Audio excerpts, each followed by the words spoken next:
and welcome back to day 2 of the OSX Summit and Expo. You're with me, Natalie Turner from Disruptive Live, and today I am joined by the lovely Dave Kay from Celerity, who is a non-executive director. How are you today, I'm Dave? very well, thank you, Natalie, yeah. Brilliant. Great to be here with you. Fantastic, yeah, it's lovely to have you here too. Thank you. Tell me, how has the Expo been? I know you weren't here yesterday, but good morning so far? I'm looking forward to it, yes. I've been around looking at the stands, as one does here.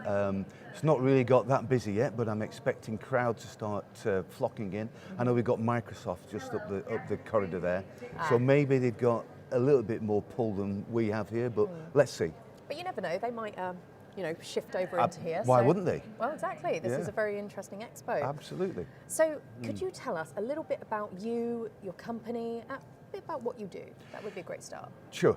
I retired from IBM in 2016, and as I've just been saying, there's only so many times you can balance your grandchildren on your knee. And then I got bored. I hope this isn't going out to extended family. And I came back in. Chris Roach, the MD, CEO of Celerity, invited me in to become a non-exec director. I'm delighted to do so. Celerity themselves are going through a really exciting change, moving away from product into providing managed services on the cloud, doing performance management, automating all of that, and now moving into cybersecurity, which I find fascinating. In fact, so fascinating did I find cybersecurity that I've also recently co-founded a company called Excelsior Group, which is into investing in and buying startup and early cycle cybersecurity companies as well. So I'm probably now back 4 days a week, having taken a year and a half out of the business, and I'm looking forward to today because digital transformation is a pet topic of mine, and I'm talking about it later, I believe. Oh, fantastic. Yeah. Yes, you did say you've got a keynote speech at 11:30. Yeah, and I'm going to blame Tracy for that because I never knew until I got here. Right. I'm sure you do fantastic. This can be like your warm-up for it. Great. Could you tell us a little bit about what you are going to talk about? Yeah, I'm going to talk about the digital transformation. I've been around 40 plus years in the business, and therefore I'm used to the technical jargon, the buzzwords, the themes du jour, but digital transformation appears to me to have some significant heft to it, significant legs.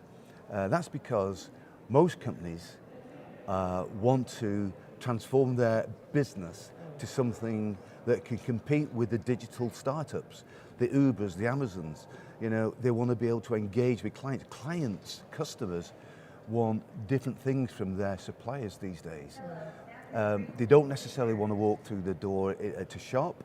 They want an immersive, pleasing experience online. And most businesses need to rotate on their own axes to be fully customer focused, fully customer centric, and provide this new way of delivering services, product to a customer centric type of audience. So every company's going through this. If they're not, they're probably going to go out of business. Some are moving along through this journey but get stuck.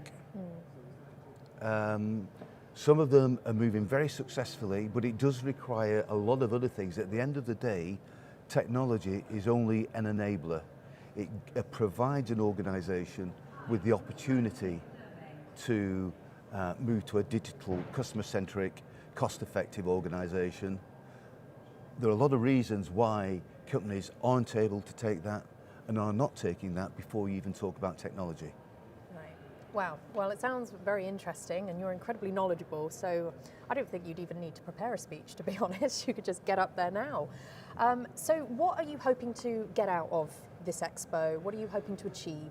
Well, clearly I want to represent what Celerity stand for, and there's a lot that Celerity can contribute to this journey. But I also want to come across a lot of people up there could either pay £5,000 to listen to a Deloitte consultant talking about this, or they get me for nothing. I want to talk to them about some of the other conditions alongside technology that can derail their journey. things like leadership styles. You need a charismatic presence at the top of the organization. The CEO needs to lead by example through this move towards the digital age. He or she may wish to appoint a chief digital officer. Charismatic, highly communicative, open, leading by example is a must. Then it's great that the workforce understand that there's a vision for the business. What is it we're trying to achieve? You know, where do we want to take this business? What are the exciting new ways of doing business, the new business models? And that vision and strategy needs to be fully fleshed out, that looks at the organizational resources you're going to need and skills to get there. Skills are very different. The assets that you might have, the processes that you might want in place to get there, the IT systems that you need to put in place to get there. And after that, you've got to tackle the culture. You've got to address the culture of the organization. The culture of most organizations, before you move, are hierarchical, very stovepiped in their own nature, very risk averse, very quick to realize return on investment on technology. You have to move to a culture of experimentation. You have to enshrine digital skills within the ethos of that new branch out, breakout business model that you want to, you know, where you want to do digital.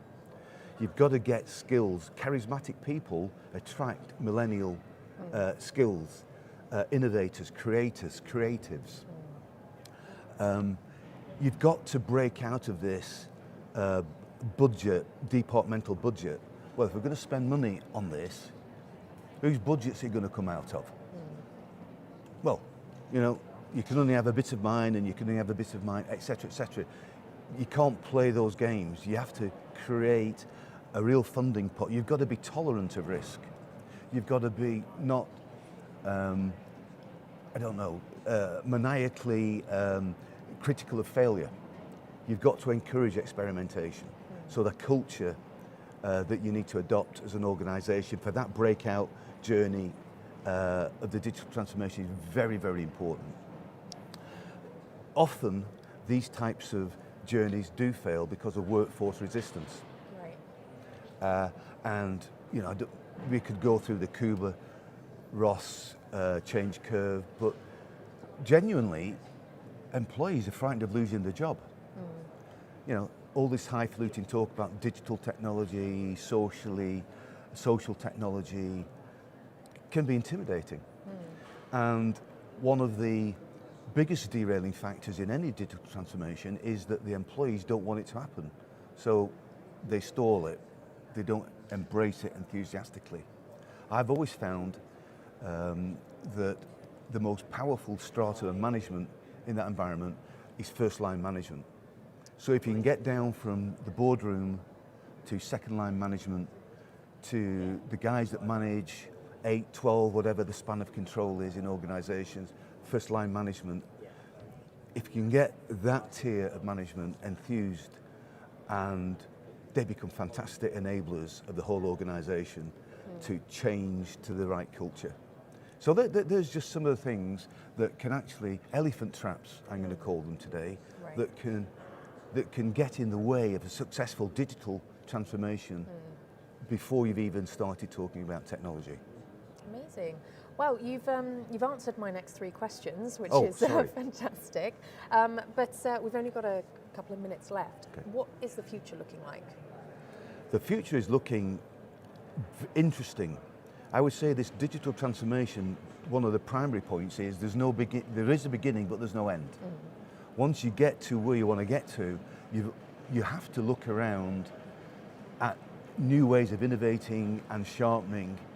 I can see, you know, this technology that you can use now in the customer-centric organization around analytics, knowing the customer intimately, artificial intelligence, virtual reality, wear a headset, walk through a store. They are pretty cool. View the goods.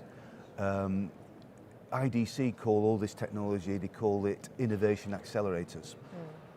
So getting to this state of being digitally ready is only actually the beginning of the journey, if you like, where you really seriously engage with your clients and your customers.